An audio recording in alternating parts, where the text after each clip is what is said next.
আসসালামু আলাইকুম viewers, MBN motion YouTube চ্যানেলে আপনাকে স্বাগতম। ন্যায়, ইনসাফ ও ইসলামের অনন্য সৌন্দর্য এর মাধ্যমে সব জায়গা থেকে জুলুম দূর হয়। মহান আল্লাহ বিচার কাজকে ন্যায়ের প্রতীক হিসেবে চিহ্নিত করেছেন। এটি মানুষের মৌলিক অধিকার সংশ্লিষ্ট বিষয়। এতে ইচ্ছাকৃত খেয়ানত ও বিচ্যুতি ক্ষমার অযোগ্য অপরাধ। মহান আল্লাহ পবিত্র কোরআনে বিচার কাজে স্বচ্ছতা বজায় রাখার নির্দেশ দিয়েছেন। হযরত দাউদ আলাইহিস সালামকে রাষ্ট্রীয় ক্ষমতা দেওয়ার পর আল্লাহ তাআলা তাকে বলেছিলেন, হে দাউদ, আমরা আপনাকে জমিনে খলিফা বানিয়েছি, অতএব আপনি লোকদের মধ্যে সুবিচার করুন এবং খেয়াল খুশির অনুসরণ করবেন না, কেননা এটা আপনাকে আল্লাহর পথ থেকে বিচ্যুত করবে। নিশ্চয়ই যারা আল্লাহর পথ থেকে ভ্রষ্ট হয় তাদের জন্য রয়েছে কঠিন শাস্তি, কারণ তারা বিচার দিনকে ভুলে আছে।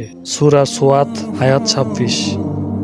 উপরোক্ত আয়াতে স্পষ্টভাবে বলা হয়েছে, যারা বিচার কাজে সুবিচার নিশ্চিত না করে খেয়াল খুশির অনুকরণ করবে তারা আল্লাহর পথ থেকে বিচ্যুত হবে, আর পথভ্রষ্টদের জন্য আছে জাহান্নামের কঠিন শাস্তি। কোরআনের বিভিন্ন স্থানে মহান আল্লাহ মানুষকে ন্যায়ের পথে পরিচালিত হওয়ার আদেশ করেছেন।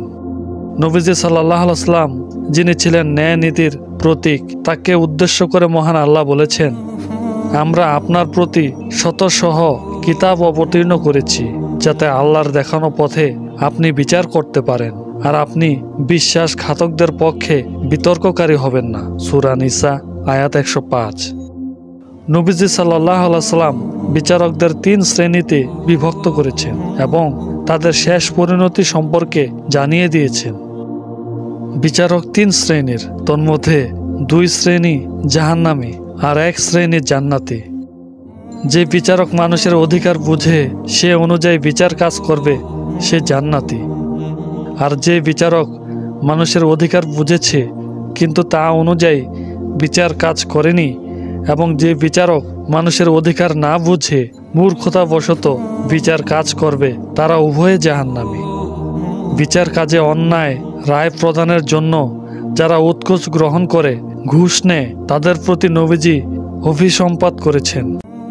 আয়েশা রাদিয়াল্লাহু আনহা বর্ণনা করেন, নবীজি সাল্লাল্লাহু আলাইহি ওয়াসাল্লাম বলেছেন, বিচার কাজ ঘুষদাতা ও গ্রহীতার প্রতি নবীজি অভিসম্পাত করেছেন। আল্লাহ তাআলা আমাদের সকলকে আমল করার তৌফিক দান করুন, আমিন। আজকের সংক্ষিপ্ত আলোচনা এ পর্যন্তই। ভিডিওটি কেমন হলো কমেন্ট করে জানাবেন। সবাই নতুন নতুন ভিডিও পেতে চ্যানেলটি সাবস্ক্রাইব করুন। দেখা হবে নতুন কোনো ভিডিওতে। সবাই ভালো থাকেন, সুস্থ থাকবেন। আসসালামু আলাইকুম ওয়া রাহমাতুল্লাহ।